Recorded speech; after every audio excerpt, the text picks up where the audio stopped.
네, 오늘은 문자 너머로 사랑으로 라는 제목으로 함께 하나님 말씀 나누도록 하겠습니다. 여러분, 하나님의 말씀인 성경을 믿으십니까? 성경이야말로 우리를 인도하는 빛이고 등불이며 또 우리 삶의 기준이십니까? 네, 그렇게 믿으시나요? 네, 제가 말을 더듬어서 여러분도 네, 아멘 타이밍을 놓치신 것 같아요. 네, 그렇게 우리는 하나님의 말씀인 성경을 통해 하나님을 더 깊이 알고 또 그분의 뜻을 깨닫고자 날마다 매주 말씀을 읽고 성경을 나누죠. 그런데 그런 진실된 마음으로 성경을 읽다가 보면 때때로 우리가 이해하기 어려운 부분들을 만날 때가 있습니다.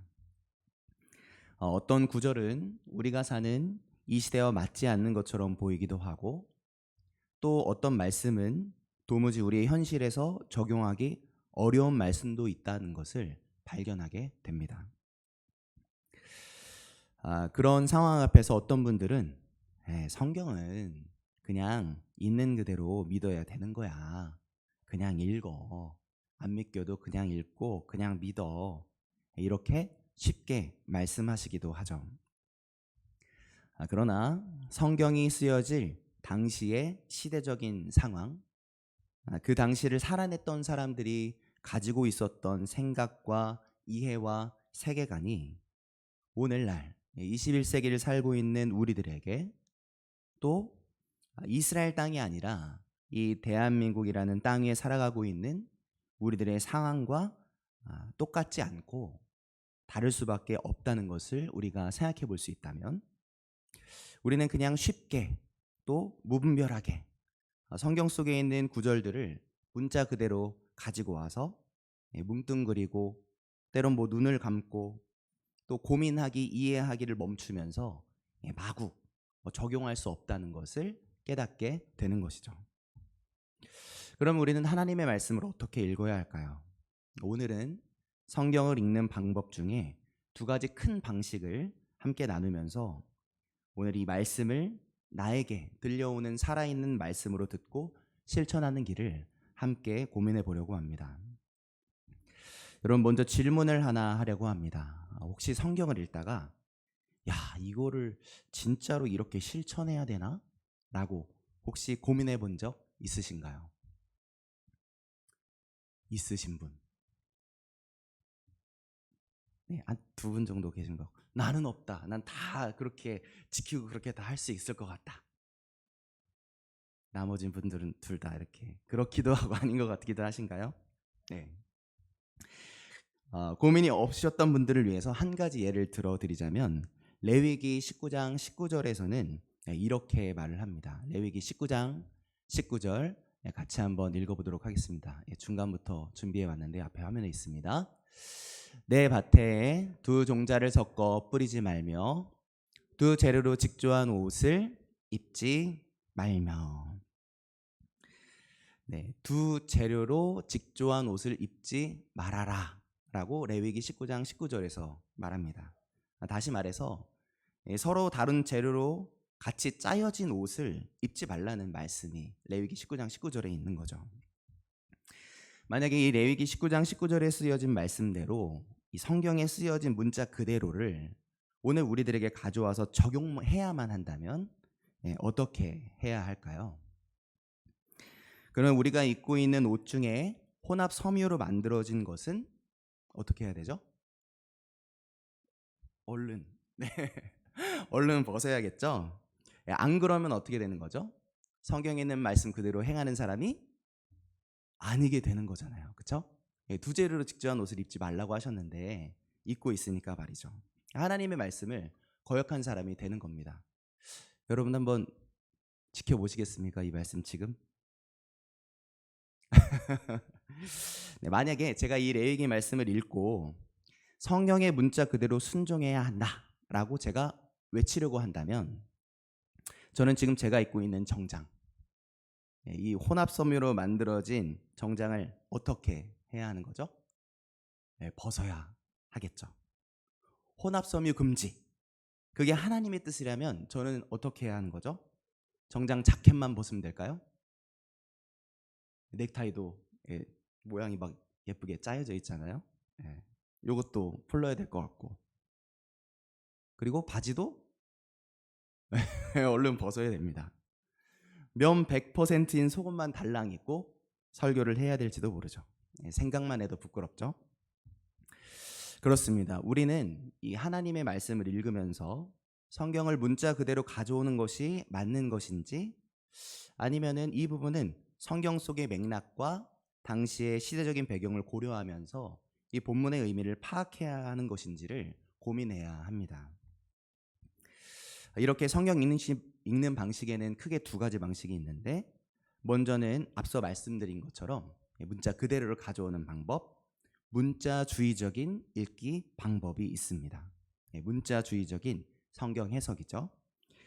문자주의적이라는 말이 조금 어려운데, 쉽게 말해서 앞에서 생각해 본 것처럼 성경에 쓰여져 있는 글씨 그대로만 받아들여야 한다고 생각하고, 그래서 당시의 상황이나 당시의 문화나 사회나 또 오늘은 우리들의 고민과 우리들의 삶은 다 빼야 하고 그 문자 그대로만을 가져와서 실천해야 한다라고 생각하는 방식이 문자주의적인 읽기 방법입니다. 성경은 하나님이 계시해 주신 거룩한 말씀이니까 우리는 그 문자를 절대 해석하지 말고 문자 그대로만을 그냥 무조건 받아들여야 한다는 입장과 같죠. 그런데 이 문자주의적 읽기 방식은 안타깝게도 때때로 우리 스스로의 신앙을 경직되게 만들고, 또 이웃들에게는 여기저기 상처를 주는 공격의 통로로 말씀이 쓸 수가 있습니다. 예를 들어 볼까요? 고린도전서 14장 34절에는 바울 사도가 이렇게 말했습니다. 뭐라고 말했는지 함께 읽어보겠습니다. 시작.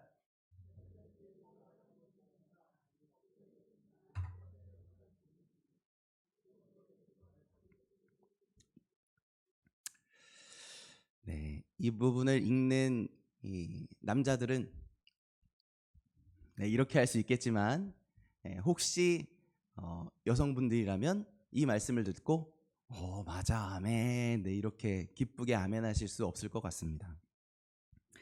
자, 이 말씀 문자 그대로를 가져와서 지금 우리 모두가 적용해야만 한다면 어떻게 될까요? 여자는 교회에서 잠잠하라, 여자는 교회에서 말하는 게 허락되지 않는다, 오직 복종해라 라고 성경에 쓰여 있듯이 오직 남성들만 교회에서 목소리를 낼 수 있다고 생각하고, 그게 바로 성경적이라고, 문자 쓰이지 않았냐고, 그게 바로 하나님의 뜻이라고 주장하게 되겠죠. 문자주의적으로 본다면요. 이 주장 안에 담길 수 있는 가부장적인 폭력을 모르고 교회 안의 여성들에게 이 말씀을 들이대면서 여자는 입을 다물라고, 그게 하나님의 뜻이야 라고 주장하는 못된 사람이 될 수 있는 겁니다. 그렇게 여성을 억압하면서도 그것이 하나님이 원하시는 성경적인 실천이라고 생각을 하게 되는 거죠. 정말 문자대로 그 이해가 하나님의 뜻이라고 생각하고 믿는 어떤 교단은 아직도 여자는 교회에서 장녀가 될 수 있을까요, 없을까요? 저희 교회에도 장로님이 계시지 않지만 그 교단에서는, 다른 교단에서는 여자는 교회에서 장로가 될 수 없다고 믿고 그게 성경적이라고 생각합니다. 또 여자는 목사가 될 수 없고 그게 성경적이라고 생각해요. 여자는 신학교수가 될 수 없다고 그게 성경적이라고 하나님의 뜻이라고 주장하는 교단이 아직도 있습니다. 그 교단은 성경 문자주의 중심으로 생각을 한다고 여기는 거죠. 하지만 우리 감리교회는 여자 목사님이 계신가요?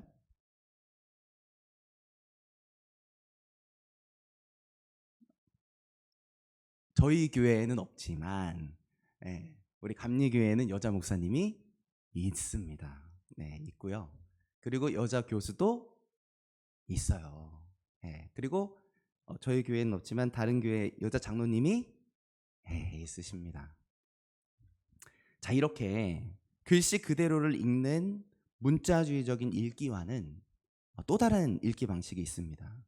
그 두 번째 방식은 바로 문자 너머로 읽는 읽기 방식이에요. 예, 한번 따라해 보실까요? 문자 너머로 읽기. 네, 말은 그럴듯하게 만들었지만 쉽게 말해서 성경의 문맥이나 성경이 기록될 당시의 역사적인, 문화적인 상황들을 생각하면서 성경을 살피고 쓰여진 문자 그대로가 아니라 문자 너머에 담아두신 하나님이 담아두신 의미를 파악하고 오늘날 우리들의 삶 속에 이 말씀을 어떻게 적용하는 것이 하나님의 뜻일까를 찾고 적용하는 방식을 말하는 겁니다. 그러면 아까 가져왔던 말씀, 여자는 교회에서 잠잠하라 라는 말씀을 다시 한번 생각해 볼까 합니다. 말씀에 쓰인 대로 교회 안의 남자들은 교회 안의 여성들에게 입을 열지 못하게 하고 마치 가부장적인 폭력을 휘두르는 것이 하나님이 정말로 바라시는 뜻이겠습니까? 문자적으로 보면 그렇겠지만 문자 너머로 읽자면 당연히 단연코 아닌 것이죠. 이 이해하기 힘든 말씀을 두 번째 방식으로 문자 너머의 읽기 방식으로 성경 쓰여진 문자 너머의 읽기 방식으로 읽는다면 이렇게 이해할 수 있는 거죠. 바울이 이 편지를 쓸 당시에는 남성이 여성보다 우월하다고 생각했던 옛날 시대였구나. 그런 가부장적인 이해가 당시에는 상식인 시대였구나. 그랬으니까 바울이 이렇게 말했겠구나. 이렇게 이해할 수 있겠죠. 더 나아가 우리는 말씀을 읽을 때 이 하나님 말씀 전체에 담겨져 있는 하나님의 사랑이라는 시선으로 이 말씀들을, 본문들을 읽고 적용할 수 있습니다. 이렇게 읽을 수 있는 거죠. 우리 예수님이 이 땅에 오셨을 때 남자만 만나주지 않으셨지. 남자냐 여자냐를 구분져서 차별하지 않으셨지.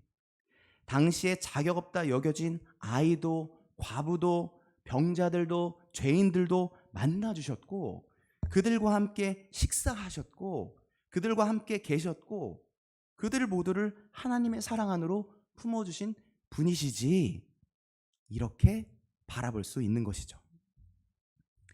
자, 문자주의적 읽기와 문자 너머로 읽기, 이 두 방식은 정말 다릅니다. 그러나 이렇게 전혀 달라 보이는 이 두 가지 읽기 방식, 이 두 가지 모두는 사실 둘 다 하나님이 주신 말씀을 소중히 여기고 싶어하는 우리의 태도에서 만들어진 읽기 방식입니다. 그거는 같은 거죠.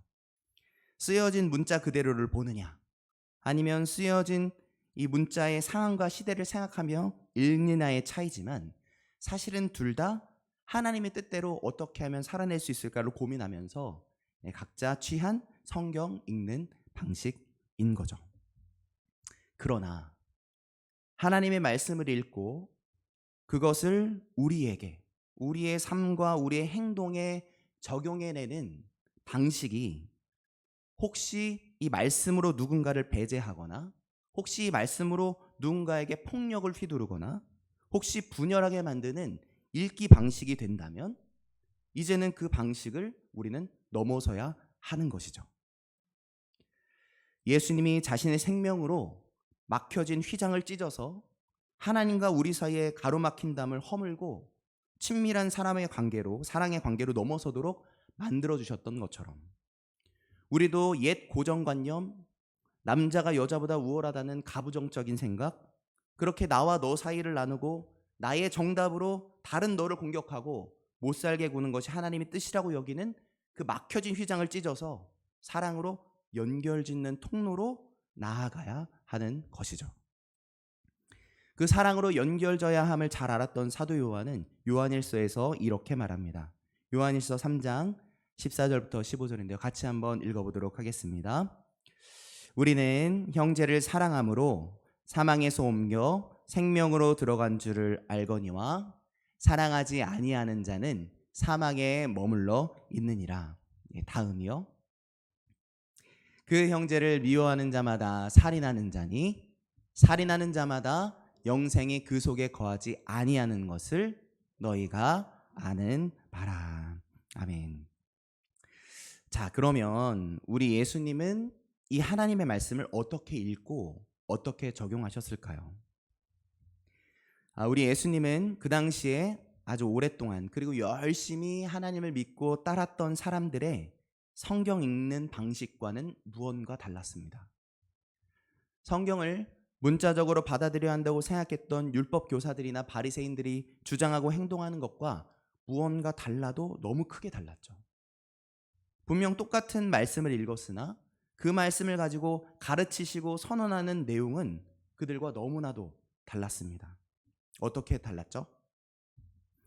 우리 예수님은 구약의 율법에 쓰여진 문자 그대로를 가져와서 적용해야만 하는 문자주의적인 접근이 아니라 그 주신 말씀 안에 담아주신 하나님의 뜻, 그러니까 쓰여진 문자 그 너머에 담겨져 있는 하나님의 뜻을 우리에게 해석하여 가르쳐 주십니다.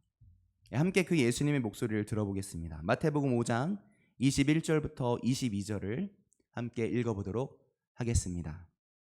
함께 읽겠습니다. 시작.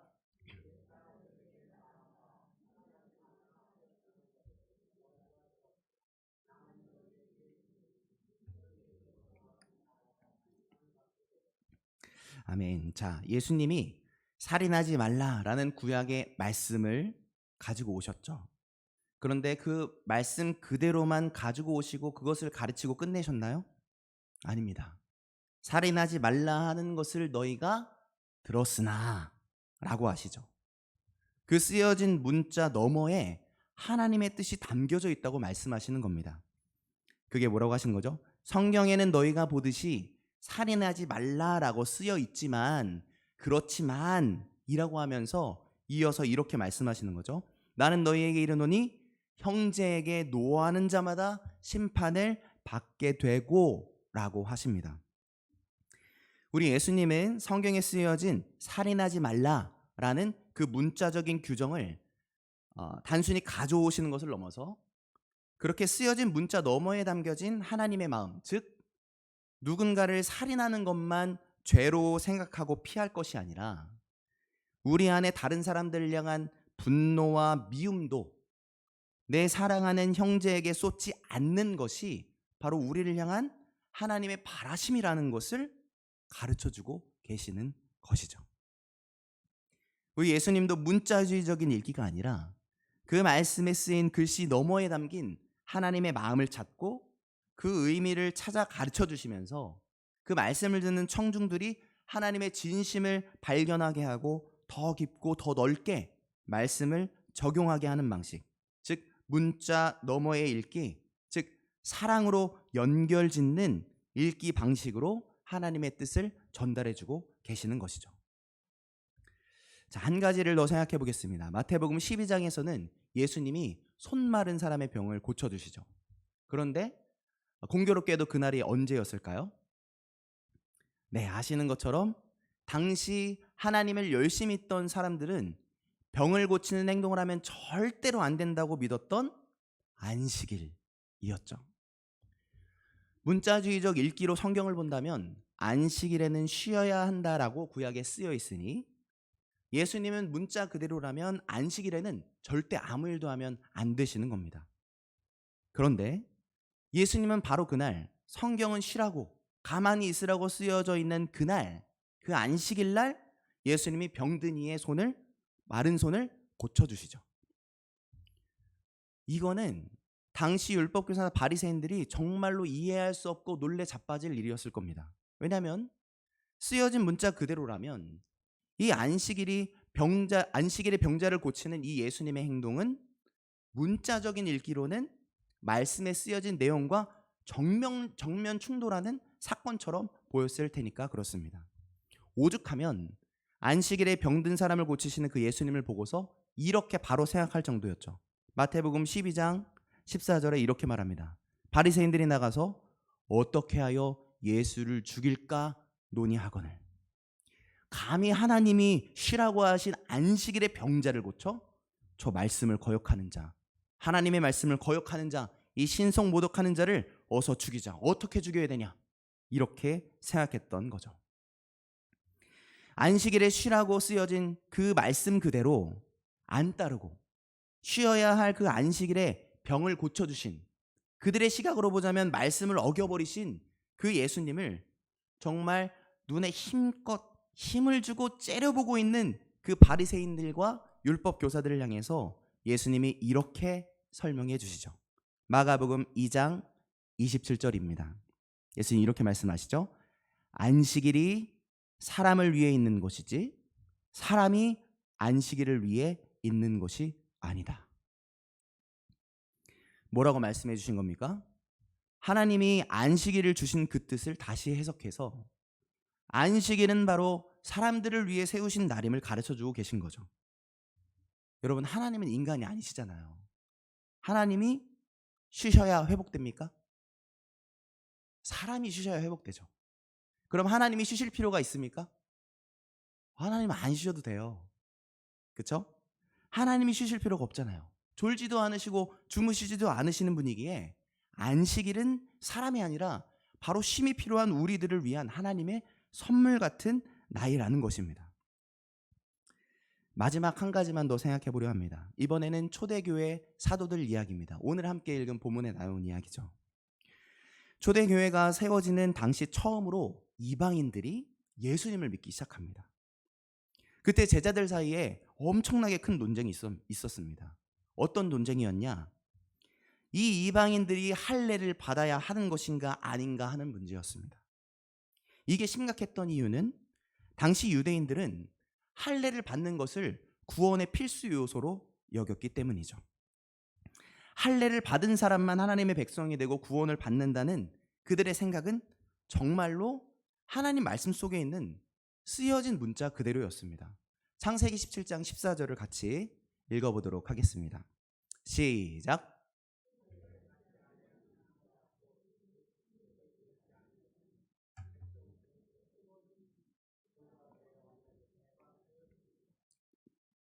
네, 무서운 이야기죠. 할례를 받지 아니한 사람은 하나님의 백성에서 끊어지는 겁니다. 할례를 받지 아니한 남자는 언약을 배반한 사람이라고 창세기 17장 14절에서 선언하고 있죠. 그렇죠. 문자주의적 읽기로 보자면, 이 말씀을 보자면, 문자적으로 보자면 당연히 할례를 받아야 하나님의 백성인 겁니다. 자, 그러면 초대교회 사도들이 어떻게 했을까요?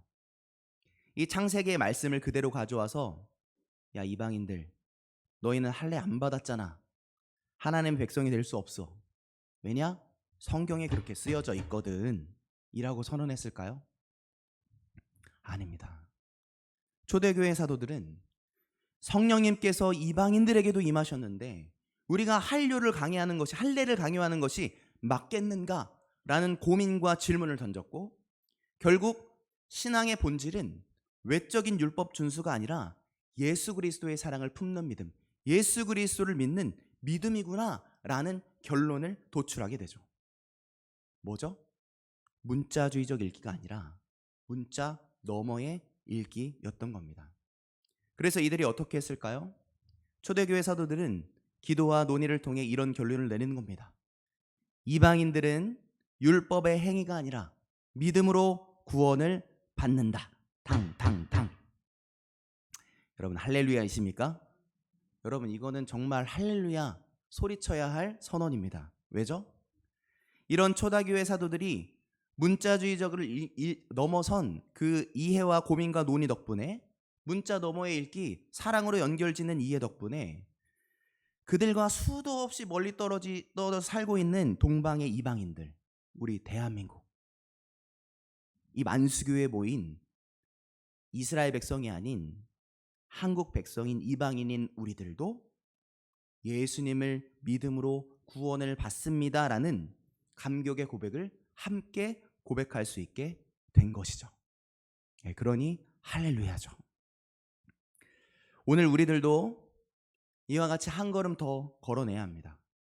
혹시 우리가 성경을 읽고 적용할 때 문자주의적 읽기에 머물러 있어서 목사님은 양복을 입으시면 안 된다고, 속옷만 입고 설교하라고 하고, 또 여성을 동등하게 바라보시는 하나님 마음도 모르고 여성을 말씀으로 괴롭히고, 안식일에 무슨 병을 치료하냐며 사랑의 예수님의 치료를 손가락질하고, 할례도 안 받았다면서 하나님이 품어주시려고 하시는 이방인을 구원의 길에서 내어 쫓으려는 이들이 되어서는 안 되겠죠.